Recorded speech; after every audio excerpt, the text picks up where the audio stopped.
Mheshimiwa Uhuru Muigai Kenyatta, Rais wa Jamhuri ya Kenya, na Margaret Kenyatta, maraisi wa Uganda, Rwanda,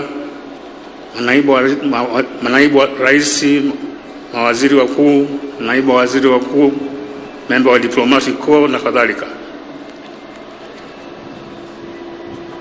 Rais Kikwete amezungumza vizuri juu ya uhusiano kati ya nchi zetu mbili na hasa mchango wa Rais Moi katika kuimarisha uhusiano huo na mashirikiano hayo. Rais wangu Dr. John Pombe Joseph Magufuli kwa dhati kabisa ametuleta sisi wawili kuthibitisha ukaribu, udugu na umoja tuliopo kati ya nchi zetu mbili.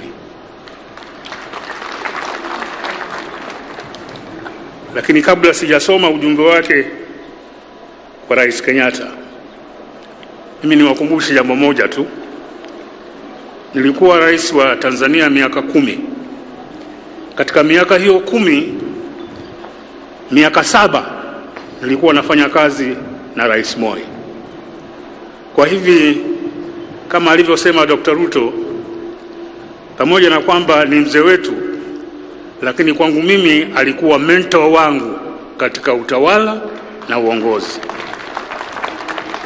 Ndio sababu nilisema lazima nije na kupay tribute kwa uhusiano huo niliokuwa nao, lakini vile vile kushirikiana nanyi katika kumwombea apumzike mahali pema peponi kwa Mungu wetu ambaye alimpenda sana.